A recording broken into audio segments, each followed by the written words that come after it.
Well, welcome everyone. We are so excited to have you with us tonight. Amy and I are in separate homes, but we're here together. So, Amy, do you want to kick us off tonight with our wonderful talk on ADD, ADHD?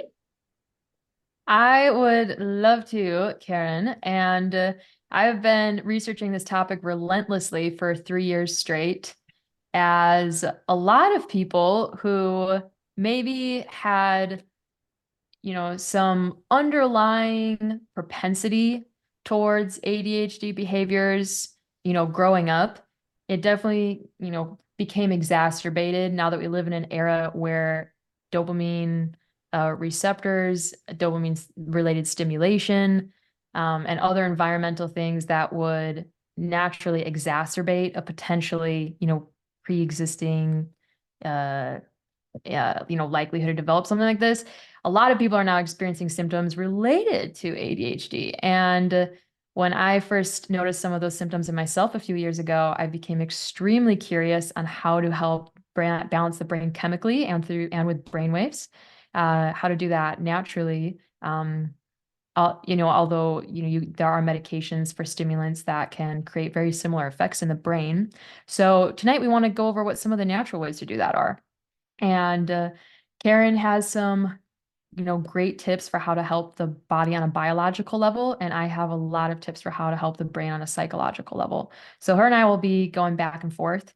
And I have my list of things to get through on tonight's call. But is there anything that you want to share right out the gate, Karen? No, I mean, except that uh, quite honestly, I think I've met very few people in our industry that don't have some form of ADHD because there's so much to get done and they're so excited to work at it. And I remember one time, a couple decades ago, I had just taken my bread recipe and it was being mass produced at a big bread factory. And the gentleman and I were just discussing a bunch of things. He goes, "Isn't ADD and stress great?" And I was like, he's like, "How else would we get anything done?" And so we're excited to share with you tonight because we don't want you getting a label or having a label for your child and you having any issue with it, because there's just no issue with this. And I've been working with people who have ADD, ADHD for, I mean, over 15 years. And I've seen some wonderful things happen, Yep. many, many wonderful things happen. So we're just excited to give you some more hope and that you're here on our Monday Night Madness call. So, and Greg's not with us the next few nights, by the way, because he's in a play. And so we don't get him on Monday nights. But comic relief will have to come from somebody else in the audience. Okay. Or we'll make something up. So, anyhow. So, Sounds great. Awesome. So, what I love what you said right out the gate, Karen, and that is that brains can change. And if you talk to any doctor that uses brain scans to assess their clients' needs instead of just traditional psychiatry, which shoots, darts at the wall to see what works the best. I mean, they have techniques of diagnosis and all of that, but if you look at clinics that use brain scans to assess clients at the start and at the end of their protocols, you see massive changes in brain activity. So if there's one thing I just want you to completely understand off the bat, that you could be coming into this with some major discrepancies in left brain, right brain connection, with traumatic brain injury, with different levels of dopamine and norepinephrine and serotonin and GABA at baseline, or with different prefrontal lobe activity compared to other regions of your brain. You may be coming into this with any number of these differences in your brain. And what we do know is that the brain is extremely malleable, extremely malleable. I spent like all morning just looking at brain scans before and after protocols for Alzheimer's, for ADHD, for TBI, for depression, for anxiety, and you look at the difference in these scans after an effective protocol, and it's incredible what can happen in the brain. In fact, one quick fact I want to share with you is that Alzheimer's actually starts 30 up to 30 plus years before symptoms show. So that's definitely, a condition that the earlier you catch it, the better in terms of having a healthy brain. But back to the subject matter at hand, one thing I want to say off the bat is there's a difference between clinical and subclinical ADHD. What do I mean by that? A lot of us are experiencing symptoms that look a lot like ADHD because ADHD is a condition related to how dopamine fires and is received in the brain along with norepinephrine. Those are two stimulatory neurotransmitters. Dopamine actually can be an inhibitory neurotransmitter. It actually depends on the receptor site, but by and large, dopamine is usually a stimulatory neurotransmitter. Norepinephrine is definitely a stimulatory neurotransmitter. So it's the dominant neurotransmitter of your sympathetic nervous system. And so there's, along with other chemical reactions happening in the body between like our nutrition and our sleep getting thrown off, the average person in 1900 used to sleep 9 hours. The average person in 2021 sleeps 6. So a 3-hour reduction in nightly sleep activity is huge and definitely affects brain activity. So you have changes in sleep, changes in food that affect gut health and other neurotransmitter production in the body. And then, technology, which is like totally exacerbating brainwave activity and dopamine issues. So now a lot more people are associating with ADHD symptoms. So just a few quick clarifications. True clinical ADHD is when these conditions have started to actually majorly affect someone's life to an almost debilitating level. Maybe debilitating can be an extreme word, but it is really like it's affecting their ability to show up to work, to get work done, affecting their ability to participate in relationships, to respond to people. It's affecting their ability to keep their car registration up to date and renew their license. And, simple tasks can feel completely overwhelming. So I just want to mention that, one complaint with how TikTok is talking about ADHD is it makes it just sound like it's something everyone has and like, here's how you treat it. And, if you can't focus, that means you have ADHD. And it's really not that simple. It's totally a spectrum where you could fall anywhere on the spectrum. And maybe, you're like, well, I would like to focus better and I would like to improve my executive functioning skills. And in case you're curious, executive functioning skills is that ability to complete those simple tasks that are more administrative in nature that can feel very overwhelming if you have delays in frontal lobe activity, such as people with ADHD. So I'm going to get into that in a second. But those are, there are instances of clinical ADHD that are far more hardcore than where a lot of people in the population can relate to ADHD, but a lot of them are technically fall in that subclinical category where they don't quite meet the requirements for the, is it the DSM-5? I'm trying to remember the correct acronym for that. I'll confirm that. But yeah, Karen, do you have any comments on that? Well, I just want to say, I love that you brought up as a spectrum because we've met children who are like, we just think, oh my gosh, they just got ADD, but there is a large spectrum. And what I'm really excited about tonight is because I've been able to work with so many people who've had great resolution with their ADD, ADHD in their children and in themselves by making a few simple changes. We're going to talk about those few simple changes, things you can add to the diet, things you can avoid, hidden things you do not know what they're doing in the body. And there's two major things you're going to flip out about.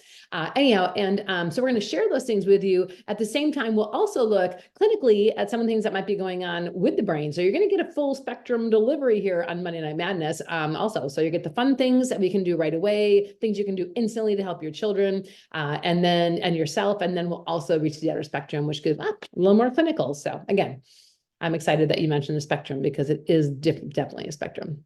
Love that. So Karen, right before we jump into those solutions, I'm just going to go over a few, like the biological explanation behind the symptoms, if that's okay. And everyone who's new to this, she calls me Karen whenever we're on a call. Okay, so if we're doing something professional, she never calls me mom, but I am her mom. Anyhow, my mom. That's a mom. And what's so cool is that the Amy Karen duo is someone who's dopamine dominant, which is my mom, and someone who is more serotonin and inhibitory neurotransmitter dominant, which would be me. So you really actually get two different sides of the human performance spectrum with a type A personality and a type fairy garden flower child personality. And so it's very fun it's frustrating at times for Karen to have to remind me 5 times to get anything done. However, she does put up with me because when I show up, it is very creatively. So a quick explanation behind some of the symptoms. So first of all, sometimes, people who associate with, who relate to the symptoms of ADHD, one thing is task initiation can feel very like overwhelming, or almost like there's a delay or like a resistance. It's like, you know, you got to do something and like you just, there's like this like resistance towards it. Or, you know, maybe you've told someone with ADHD to do something and they don't do it right away, or you have to tell them 5 times. And what's very interesting is when they've looked at brain scans of people with ADHD, and they've asked them to do a task, and they'll give the same task to someone who does not have, you know, this condition. There's an actual time delay in frontal lobe activating between the 2 times that you give them the tasks. So you might have like a normal person and you're like, hey, I need you to complete this task. And the activity in the frontal lobe like lights up and fires the way it needs to induce task initiation. And you get this delay, which actually, according to the brain scans, is only like 8 seconds, according to this initial study that was done. I'd have to look at more recent studies because I'm actually referencing one that was done in the 90s. But this was like a breakthrough moment where they're like, whoa, these people's brains don't light, the part that initiates tasks doesn't light up as fast. And so I was like, oh man, that can really explain a lot why sometimes it feels like there's like a little bit of delay, or like maybe longer processing time before initiating tasks. And part of that has to do with what regions of the brain are lighting up. Now, where they have found increased activity is in uh, regions of the brain that are paying attention to your peripherals and to in your environment. They've noticed that these people do extremely well out in nature and extremely well like observing, you know, if they were like out in the woods somewhere. They also have in tribes where they've done brain scans of people, you know, those who had the ADHD symptoms tended to be better hunters and gatherers. And so that was also interesting, that they might have a higher level of natural activation of different regions of the brain that have less to do with like task initiation of administrative work and more to deal with, you know, environmental stimuli, which can also make them prone to getting distracted if they're like sitting in a classroom type of thing. So that was also really interesting. The biggest point that the presenter of this research about peripheral activity was making is that people with ADHD like need to make time to exercise. Like you need to. Like you will make time for exercise, or you will make time for like debilitating depression, because if your brain's naturally wired to like use your body in like hunter-gatherer mode and absorb your environment and get that boost of dopamine through body movement, like you gotta exercise, like you have to, or else you're not gonna have that moment of the day where you feel in your zone of genius and in your zone of empowerment. And it can end up being like very hard to get through the day because you're not getting that natural dose of, you know, dopamine from the exercise. And you're also not getting that time to like really enjoy being in your body. So that was like one of their strongest recommendations, is like, make sure you exercise. So that was very cool to learn just about task initiation, and that there can be a slight delay in that, you know, lighting up the frontal lobe to initiate an activity. Now, one other thing that related to the chemistry of the brain that some people have often related to, like when they've looked at the genetics of people with this diagnosis, they have noticed slight variations in the dopaminergic and norepinephrine, both the production and the receptor sites, just how they respond to those two neurotransmitters. So keep in mind, you guys, you have neurotransmitters that excite the body and neurotransmitters that calm the body. And then you have some neurotransmitters that actually can go either way depending on the receptor site, like dopamine, but by and large, it's mostly stimulatory in nature. And so if you have someone who has a natural variation in those stimulatory neurotransmitters, and let's say they have like a lower baseline level of dopamine and norepinephrine firing in their body, they can come off as really chill. But, you know, internally, what they actually need is more stress in order to get things done. And for years, we looked at people who procrastinated and just thought like, oh man, they don't have the willpower. They're, you know, or they told themselves, I don't know, I just like, you know, we just looked into like it was laziness. But really interesting research has emerged that shows that the stress of an impending deadline gives the body enough adrenaline, which is epinephrine. So norepinephrine is actually a word for noradrenaline, the precursor to adrenaline. That impending deadline floods the body with enough stress hormone that it actually gives the brain enough like stimulatory neurotransmitters to focus on a task. So they know as people who procrastinate, we're naturally procrastinating in order to get like the adrenaline pumping to have a baseline level of stimulatory neurotransmitters that allow them to focus. And here's the point. This is why stimulant medication can work for people with ADHD, because stimulants like an amphetamine will increase the amount of dopamine and norepinephrine that's floating around in the synapses of the brain, which can then induce that state of focus. Where if you give a stimulant medication to someone who doesn't have ADHD and they have like a closer to normal baseline level of those neurotransmitters, it can induce anxiety in them because they already have stimulatory neurotransmitters, and now you're giving them more. And now they're off the charts into like an anxious region, where people who have, ADHD have often said they actually feel more calm, or they come off more calm and less scatterbrained on a stimulant medication.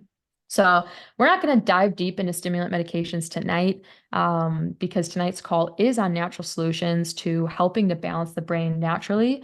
But one thing I just want to mention for anyone out there is that, like, if you have ever used a drug to get you off your feet and to like literally help you participate better in the life you have, like, I'm like genuinely happy for you. And so I always tell people, like, medication have played a part of a lot of people's life journeys, and maybe it's going to stay in your life forever, and maybe it's not. But at HHE, it's not one or the other. It's not like you do medication or you do natural health. There's a way that these things fit together.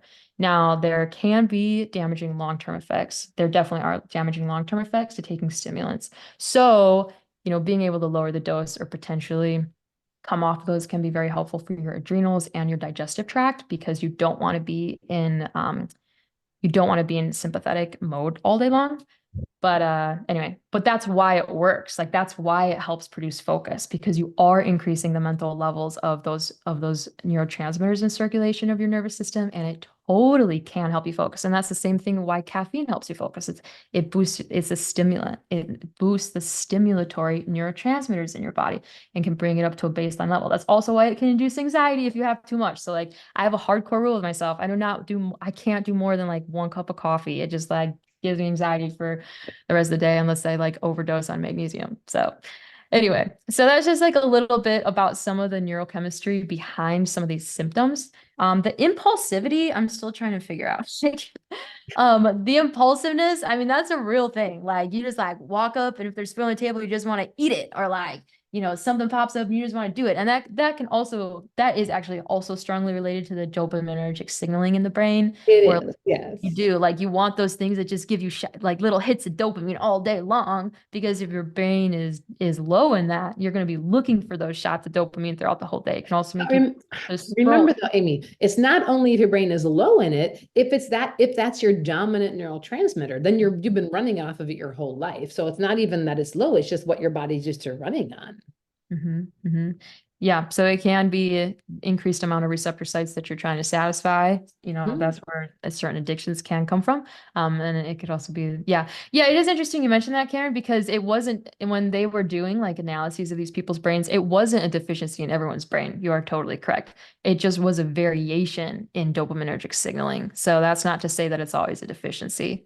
So anyway, I hope that helps to give a little bit of background explanation behind like what's going on in brains that can cause those symptoms, before we jump into some of the solutions here. Well, I did want to mention also medication. Really, every single pharmaceutical on the planet comes with warnings, and the liver is in every single pharmaceutical alert. So you need to be careful, because if you are on medications for a long time, it is going to affect your liver, and they know it. Every single one of them can. So just be aware of that. So there's just another reason to look for something a little more natural to come to. And you're definitely not alone in making those switches if you can. Totally. Just be prepared. What I will say about stimulant medication that is like totally underrated, like, just have as much grace for yourself as possible when it comes to feelings of lethargy, or like, I don't want to call it laziness, but that's what people call it. They're like, I just felt like I was lazy for like a whole year after I went off my stimulants. And it's like, that's very normal, because it can take up to 18 months to balance your levels of dopamine after long-term stimulant use. And so it doesn't have to take 18 months if you implement some of the natural therapies Karen and I are going to talk about. There's people who have they've totally sped up that recovery period and collapsed the timeline. But according to the research studies, you're looking at like 12 to 18 months at times to, to recover after long-term post-stimulant usage. So it definitely does, it definitely does affect the brain, and just like have as much grace for yourself as possible after that process when it comes to your mood and your willingness to do tasks, because it is going to be like affected after long-term use. Awesome. Okay, All right, Karen's just jump in there with a couple things. Okay, Karen's just itching to get into solutions, so now we're gonna move into that. I am. That's what I'm all about. Because there's so many solutions. So we've been talking about neurotransmitters. What makes neurotransmitters, team? Dun, dun, dun, dun. The nervous system. So what is the number one thing you need to take care of if you want to have a more balanced set of neurotransmitters? Your nervous system. It's that simple. So we need to look at that nervous system, because that's what's making all of your neurotransmitters. Now, Amy and I have done a couple of different blogs on the neurotransmitters and on the nervous system. So you're able to go to holistichealtheducators.com, pop on the blog, and you can see 2 of our posts on regenerating the nervous system. But right off the bat, the nervous system runs on oil. Okay, now I just have to put it out there. The last couple of days, I've been speaking at a few different events, and I've had the funniest things happen to me. Number one, I walk in to speak at this beautiful location on Saturday, and I get there, and the woman who's organizing it, just amazing human being, she comes up and she's like, "Hey, Karen, so I heard..." Are you guys ready for this? You're not ready for this, trust me. She said, "I heard that you should never eat organic because they don't spray the foods for pesticides, and you're going to get worms if you eat organic food. So you should only eat the sprayed vegetables and things so you don't get parasites." I didn't even know what to do. I didn't even know where to start. I'm like, okay, what insanity went behind that, Vogels? I assured her that anybody who's eaten pork has parasites, so not to worry about it. It doesn't really matter if it's organic or not. But anyhow, and so there's some, and the next thing that came out from another attendee the next day at a meeting was, "Karen, I heard that olive oil just clogs all your arteries, so you should really avoid all oil." Now, wait a minute here. The nervous system needs oil. Your entire body's made of oil. Every cell in your body is lipid, water, lipid. You need healthy oils. The healthier the oil, the healthier the brain, because your brain needs so much oil. The nervous system uses oil as a slippery slide for the nerves between the synapse and the dendrites, right? So you need healthy oil. So the number one place to start, if you're looking at doing anything with your nervous system for ADD, ADHD, or any nervous system disorder, is look at the oil in your cupboard. Get rid of Crisco, get rid of vegetable oil, get rid of this crap, right? Get rid of all these oils that are refined, too hard. You want to look for cold pressed oil, an organic cold pressed oil. So the first squeezing of an olive is extra virgin. So you squeeze the olives once, you get extra virgin olive oil. So you look for organic extra virgin olive oil. Organic means they're not using the same pesticides, insecticides, herbicides that they do on all of the non-organic olive orchards. And trust me, they use a lot of it. There's olive orchards here in Georgia, and they use a lot of, I call them side dishes. And so when you get extra virgin olive oil that's organic, that's the first squeezing of the olives. Phenomenal oil for the body, right? Just phenomenal oil for the body. Avocados every day, phenomenal oils for the body. Hemp seeds, chia seeds, walnuts. These are all very healthy oils. So look at the oil, because the oil is a slippery side for your nervous system. And just changing your oil, many people are going to be able to see some really crazy results. I mean, I'm going to go down a few things that I had made notes of that I wanted to make sure I cover. And I'm just gonna mention, when you mention oil, Karen's really referring to like healthy fats, because there's gonna be natural macadamia oil in a macadamia nut. There's gonna be there's gonna be almond oil in an almond. So there's gonna be oil in a coconut. Like, so when she's saying oil, she really means like healthy sources of fat. Healthy sources of fat. Yep. Also in like your high quality animal products. So there's make sure pay attention to healthy sources of fat, and that's a great starting point for your nervous system.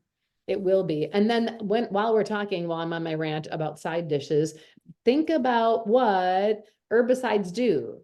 They kill the living nervous system of an herb. What does an insecticide do and a pesticide do? They're designed to kill the living nervous systems of insects, right? And pests. What does a larvicide do? It's designed to kill the living nervous system of any kind of larvae that's in the meat, right? So like all of these are designed to kill living nervous systems. Well, guess what? There is a huge correlation between these pesticides and insecticides and herbicides and ADD, ADHD. So you can look at the graphs of when they started using a lot of these sprays on the food and when we started seeing a lot more ADD, ADHD, but you're also going to find that correlation with GMOs, genetically modified organisms. And as a matter of fact, Dr. Gabriel Cousins did a study many years ago, decades ago now, where he took a large group of children and adults that had ADD, ADHD, and they were on Ritalin, and he put them on an organic diet, no genetically modified organisms. 80% of them were able to get off their Ritalin. That's a huge percentage. So just again, look at your foods and look at what is GMO, what is being sprayed with pesticides. Those make a really big difference. So healthy fats, clean food. And I really wanted to mention, and I put this study in the Human Body Master Guide that you have access to online. Saffron, back in early late 1900s, right, early 2000s, they did studies on saffron showing that it had the same clinical effect in many people as Ritalin did. So saffron, the spice, is extremely powerful. And again, I am in the kitchen all the time because that is where your healing starts, is in the kitchen. So saffron can be a little expensive to use, but it's phenomenal for the body. And so saffron spice is also incredible. Also, it helps with sleep. And if I can't remember all the list, but it helps with a lot of things. So, and then I wanted to mention so I would do these classes, and I've been doing these classes since 2000, probably 2008, when I would go and we would do classes for children and it was called the Healthy School and Office Lunches program. And so we would teach these students and adults how to make healthy school lunches and office lunches. And we combined that class with ADD, ADHD for this reason, because so many children did so well, and adults, with their ADD, ADHD when they simply got off of sugar and gluten. And if you don't know much about gluten related to autism and gluten related to ADD, ADHD, I know there's studies in Human Body Master Guide that can help you with that. But avoiding gluten, which is very inflammatory. Remember, gluten is extremely inflammatory here in the United States. And so removing gluten, removing sugar, removing dairy has been incredible help for people who have had children that had ADD, ADHD, and autism. And so just consider maybe cutting back on some of that in your diet. And I do want to throw it out there. I'm type A. So I'm like, okay, how you're feeling today, right now, is a result of everything you've been doing up until today. So if you want to feel better tomorrow, you're probably going to go to that cupboard and get rid of some of the oil and maybe get rid of some of the sugar and dump some things in the garbage can. So I'm pretty much, that's just who I am. So I'm just pointing out there that if you're listening to all this, there's a couple, even if you do a few things that Amy and I talk about, especially you're going to have a lot of fun when it comes to balancing the right and left hemisphere of the brain, but just doing some of these things can make a huge difference. So again, you can look up study after study on MSG and GMOs, correlating ADHD, saffron, and glutamate. Now, glutamate's really important. So I talk about MSG quite a bit because they don't have to label, they don't have to tell you that there is MSG in anything unless the added ingredient is 99% MSG, pure MSG. If it's 94% MSG, they don't need to tell you on the food labeling. And remember, anything that says natural flavors is going to have MSG in it, almost 100% of the time. So MSG is otherwise known as over 50 different names right now. So they'll come up with things like amino sweet, right? There's so many, yeast extract, autolyzed yeast, right? There's so many products that are just MSGs that you can't rely on someone being honest by giving MSG. And for all those of you who have headaches, please consider don't eat food that have MSG in it. I swear, I can't even tell you, at least 60% of the people I work with who have headaches, and there's a lot of them, is MSG. It is simply MSG. And so getting MSG out of your diet, which can be simple as don't eat out. just don't eat out, because I guarantee most places you eat out are using MSG in some form, because they don't even know what's all in their food when they're getting it from Cisco or UNFI or wherever they're getting their foods from. So just consider the fact that many restaurants you're eating at have MSG as an added ingredient, because it tastes very, very good, right? It tastes very, very good. It adds all the flavor. And so you are going to see that happens quite a bit.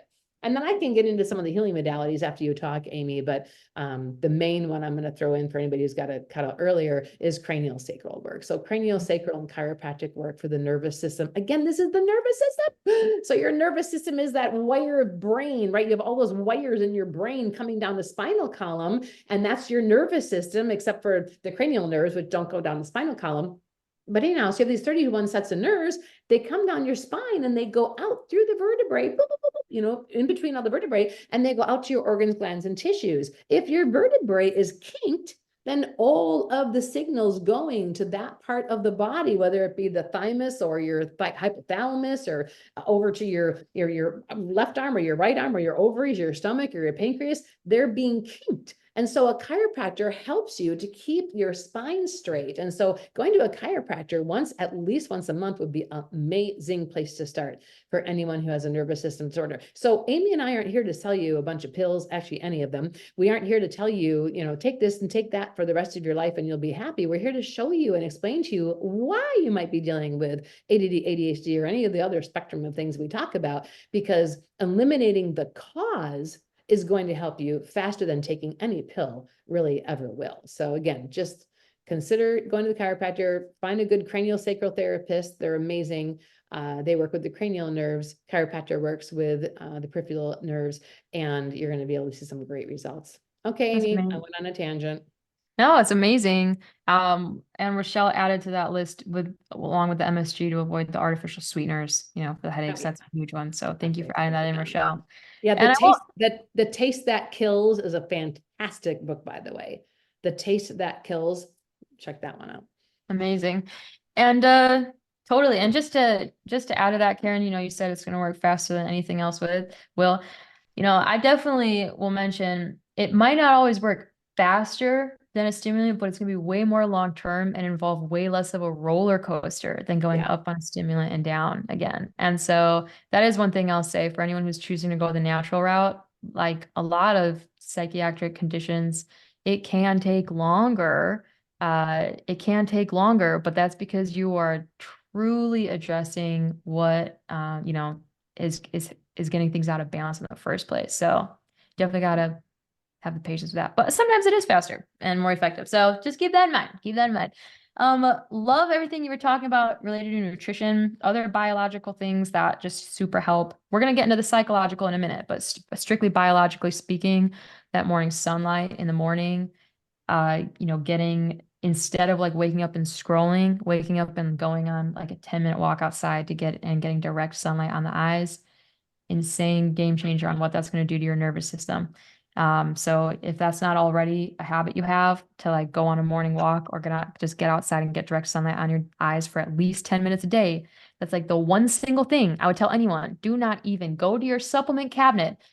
If you are thinking there's a supplement out there that's going to help you and you are not walking 10 minutes a day outside, you have like not ever met a good anatomy and physiology teacher who actually understands how the human body works, because your body is a literal pharmacy. Your body is a pharmacy. Just like reach down, take your right hand, put it underneath your right rib, rub your liver and be like, wow, thank you, world's most expensive pharmacy. Like your body's worth $1 million. If we were to sell off each part, you are literally a millionaire. You're a walking millionaire. So I'm not going to sell your body on the black market. You're welcome.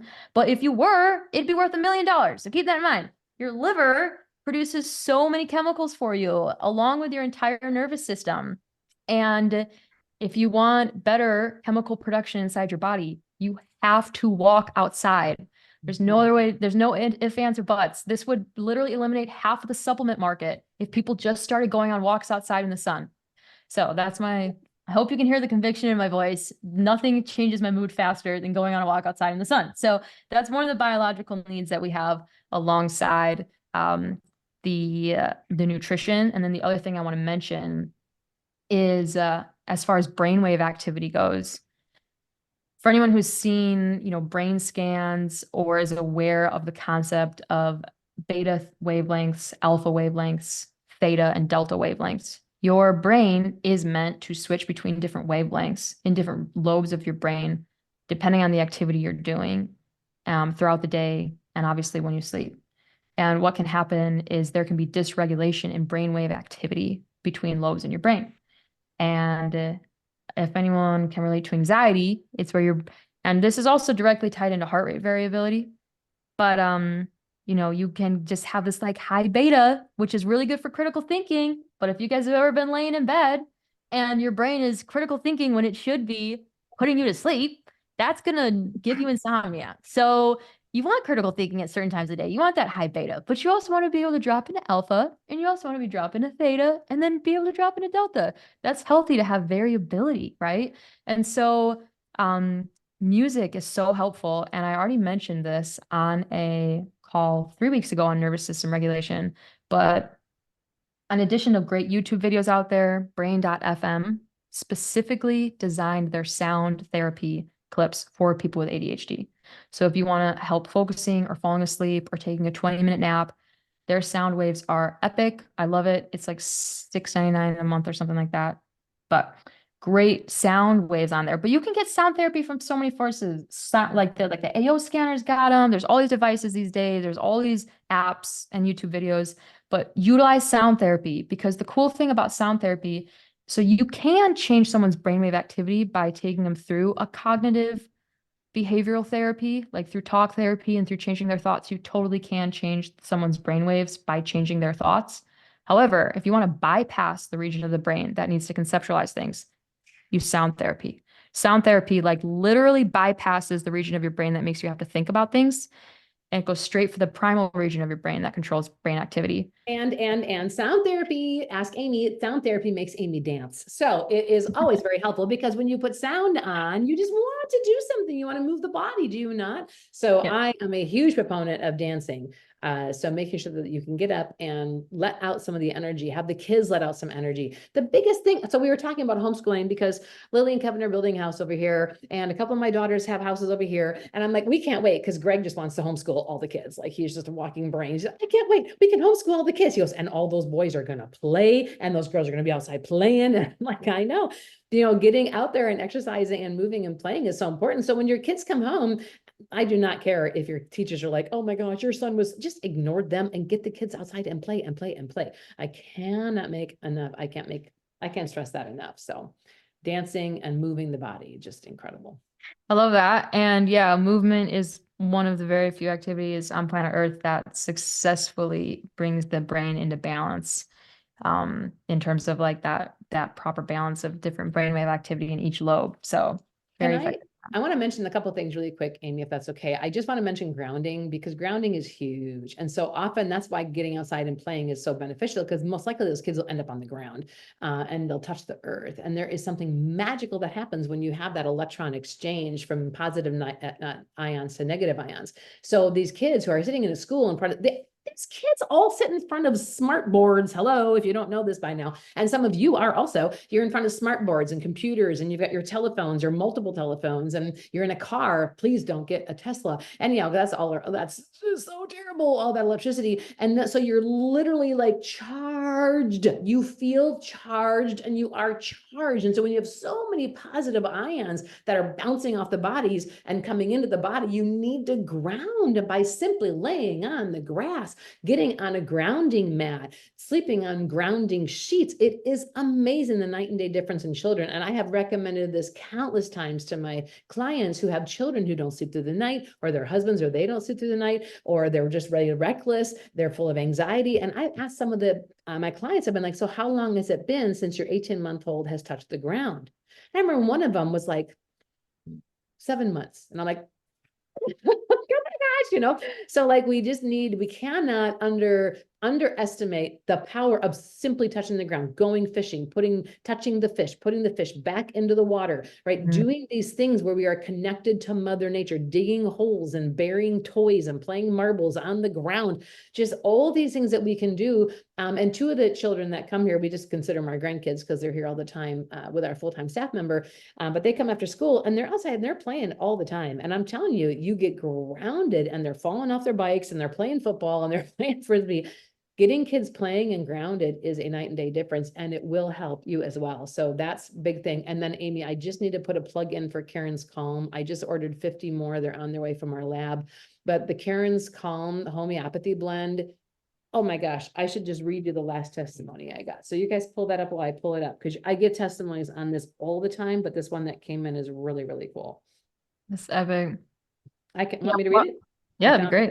Okay, Yeah. here it goes. So, and this you can't find online. You actually have to email me right now because I need to put it up on, we weren't going to sell supplements, but this one we've been selling for a couple of years. So I sell a lot of it. So you can just email me at Karen@holistichealtheducators.com. It's $30 plus shipping. But here you go. Hey, I have some of your Karen's Calm.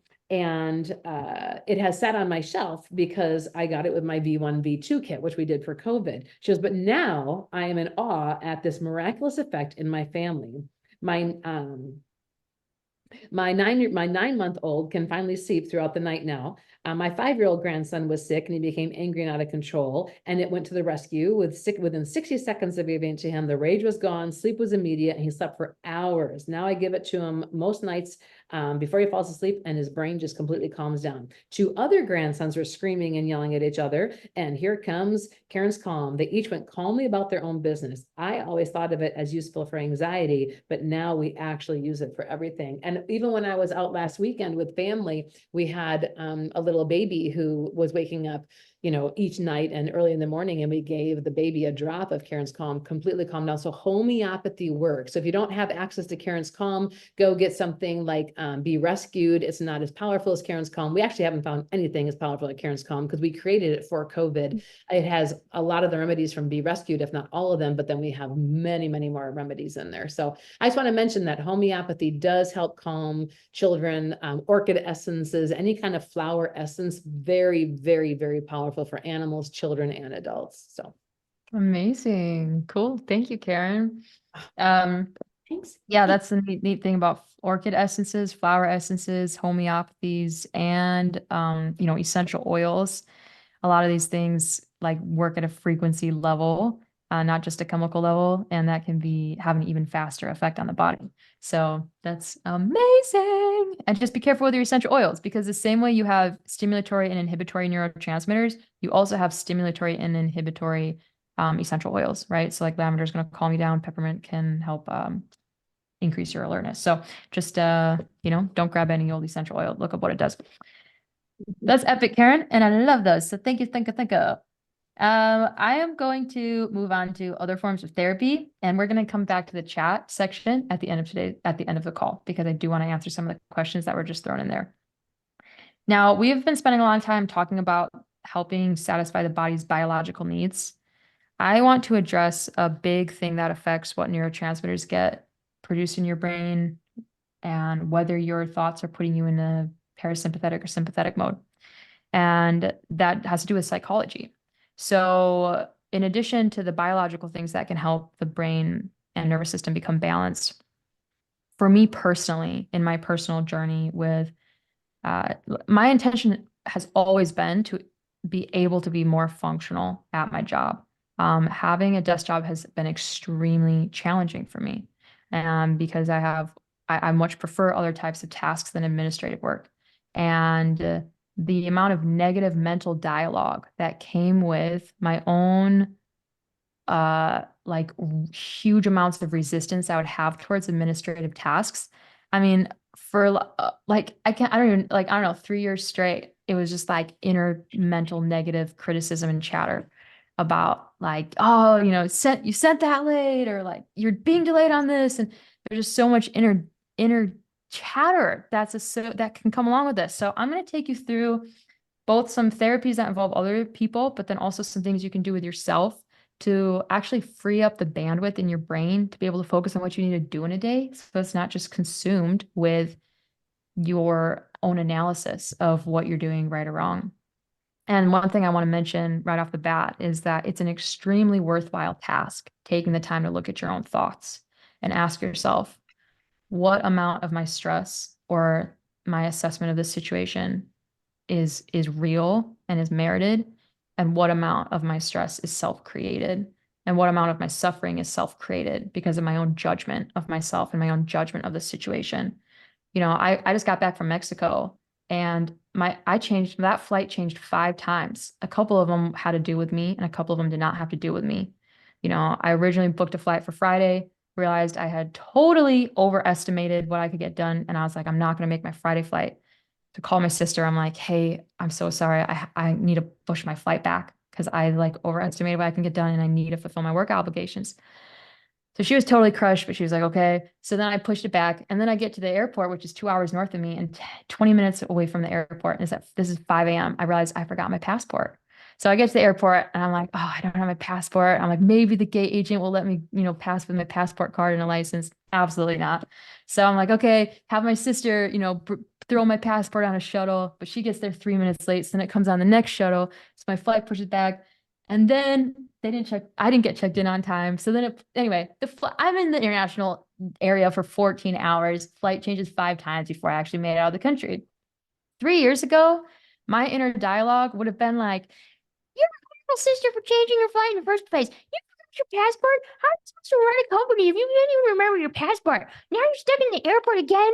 Like, oh man, you could be down in Mexico now instead of in the international terminal. Like, blah, blah, blah. And just negative, negative, negative. That's what it would have been like. And guess what? Because I invested in having other people help me analyze my own thoughts, there was like no negative chatter. I was just like, when I changed the flight on my sister, I was like, wow, this is definitely gonna upset her, and I'm gonna need to do something to make this up to her. But I didn't think to myself, I'm a terrible sister. I was just like, I'm gonna need to make this up to her. This might damage our relationship. And when I forgot my passport, I was like, this is very interesting. All right, this is definitely gonna delay my flight, and I need to figure out how to get my passport up there. There was no self-judgment. And why? Why? Because I committed to not judging my character based off the fact that sometimes I forget things. And there's 100 things you could do in a day to judge your character and base it off of. And I read a title of a book one time, and of course I never read the book, but the title changed my life, just like titles often do. And it said, you're too good to feel this bad. You're too good to feel this bad. And I just want you to take that to heart, all of you tuning in right now, who may have struggled with executive functioning skills.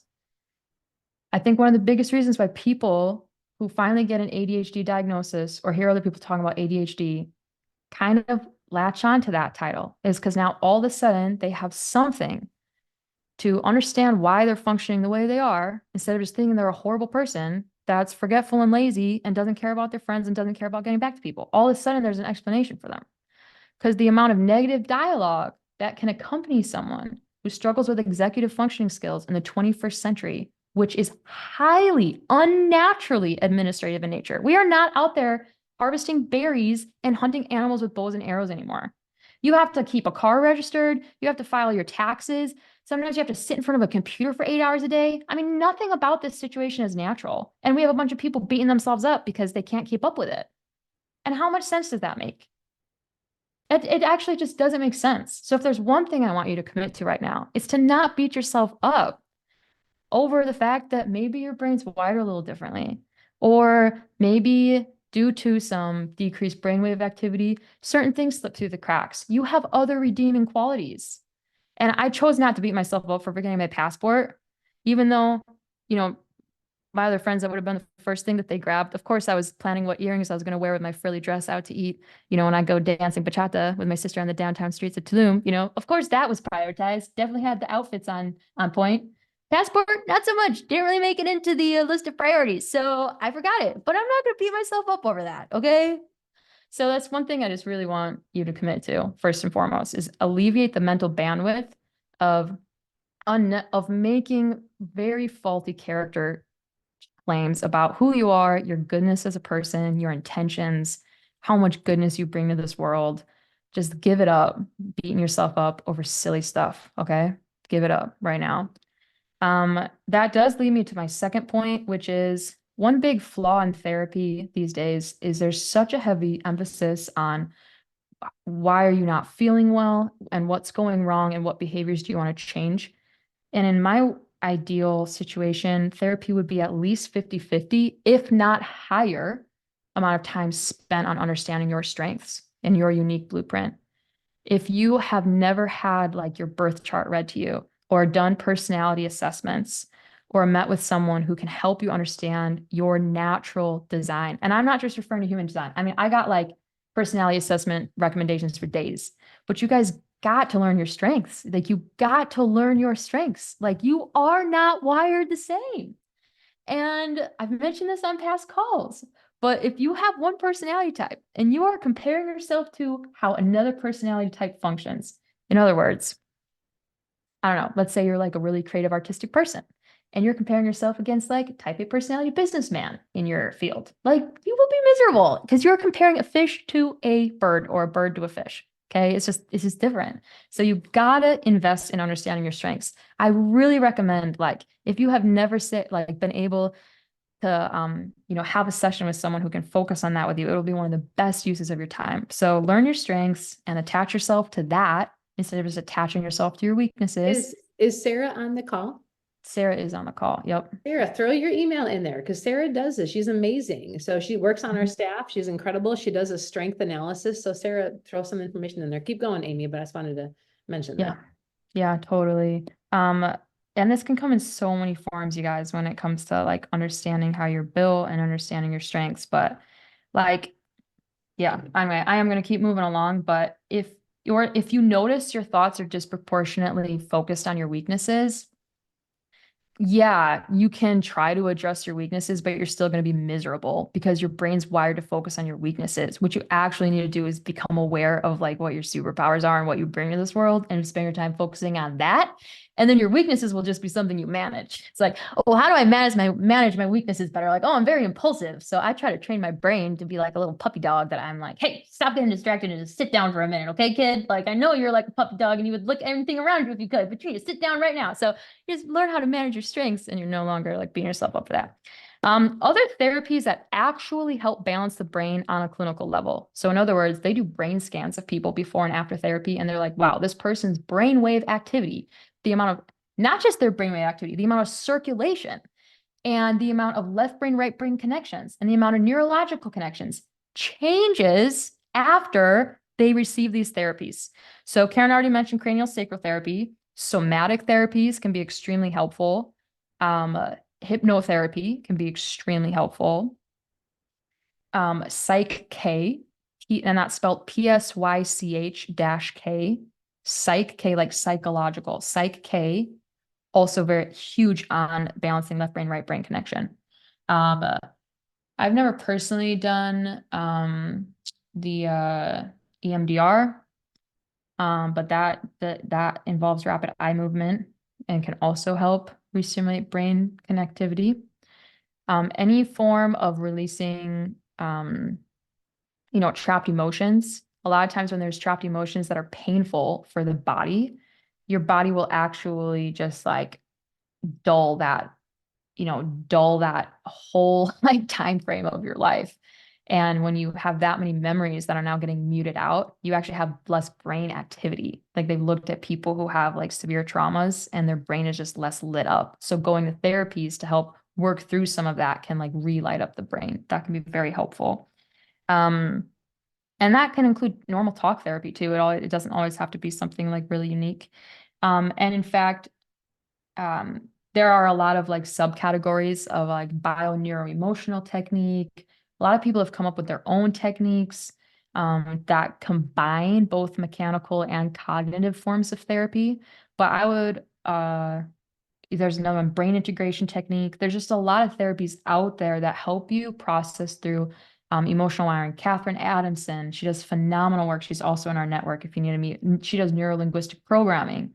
And what she does is try to remove the pain associated with a task you need to do, or she removes the pain associated with a way of being. She helps you remember the lesson you learned from an activity without feeling the pain every time you think back to that event that happened in your timeline. which is also huge because what they found with people with ADHD is they have strong feelings of pain associated with tasks they don't want to do.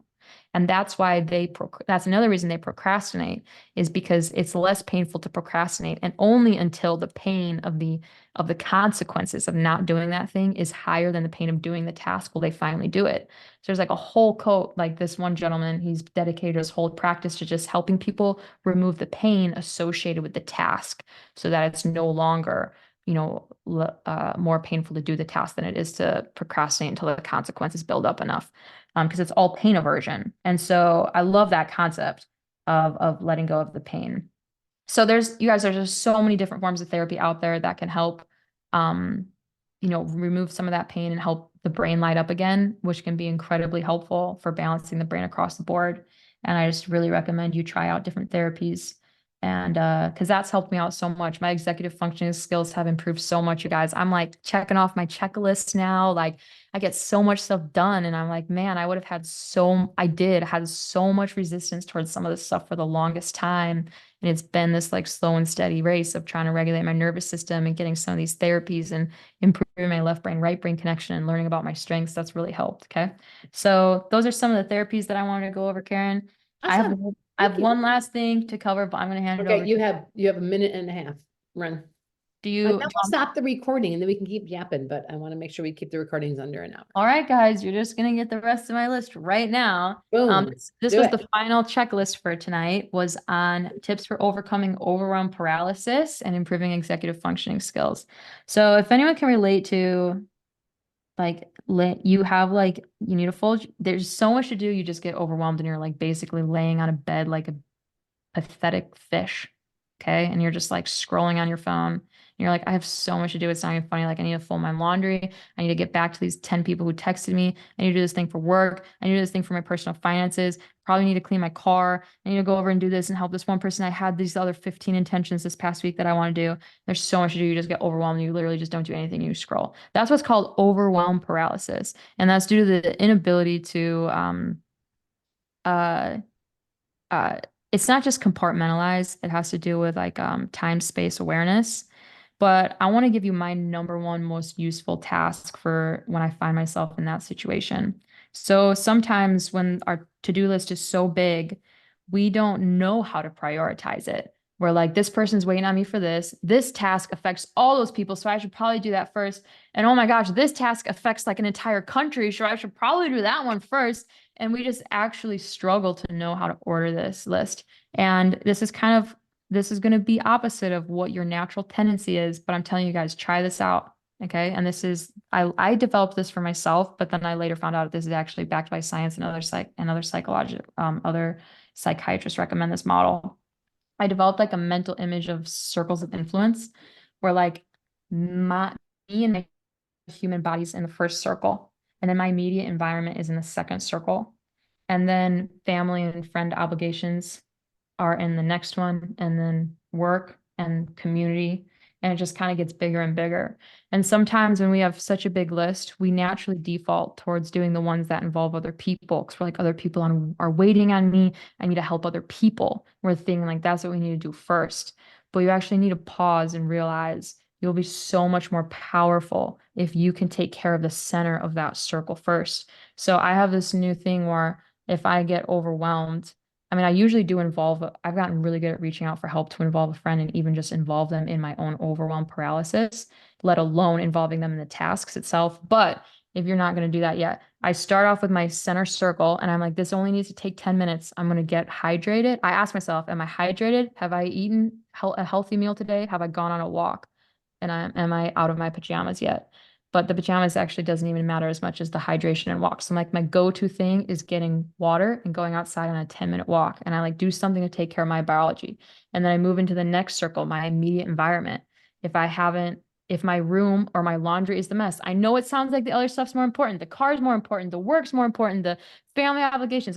You're gonna think it's more important, you guys. I'm telling you, take care of your environment next. Like take care of your bedroom, take care of your office, clean up your physical space next, and then move out to the next circle. Is it an impending family obligation?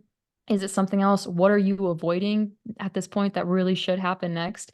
You can trust yourself to prioritize that list, but I just really recommend you start from the center of the circle and move out. It doesn't have to take a lot of time, but you gotta take care of yourself because or else by default you're gonna end up at the end of the list, and that's gonna make your biology worse. So that's the first thing is circles of influence. And the second thing is just get really good at involving other people. They've found that um, um, people with ADHD often benefit from something called body doubling. And what that means is you just have another body in the room to do the task with you. If you need to fold your laundry, just having someone coming sitting on your bed while you fold your laundry can help you. Or if you need to do a task for work and it's overwhelming, just asking someone else to sit on Zoom with you can help you, or having someone sit next to you, or being in the same room, having some kind of presence or other form of stimulation can really help you. So they call it body doubling. And when I got better at that at work, it changed everything for me, learning how to actually rely on my team instead of shutting down and just asking for help for them to show up. And I made a rule for myself. I would have no pride. If I was ever overwhelmed, I would involve someone, even if it was asking them to come help me fold my socks. You guys cannot have pride. Like, ask for help. Okay. It doesn't matter how small or simple or stupid the task is. If you're putting it off, ask for help. Ask for help. Okay. So that's the second biggest thing, is just recruiting help to either help you do the task or just be present with you. And then, yeah, that actually is my whole list. So I did get through everything on my sheet of paper. You did great, Amy. Thank you. That was amazing. Yeah, lots of tips when it comes to this. I told mom, I'm like, I want to build out a whole course on like managing, ADHD and just having other people come in and talk about it. But it is totally a combination of like having those self-care tips and tools for yourself, and then also, receiving proper amounts of external help to just give your brain the best shot that it has. And this video will be uploaded to the Human Body Master Guide into the section. Denise will be doing that. And so this will be in the ADD ADHD section, where we do have a lot of information, and we have other videos there from other practitioners we've worked with.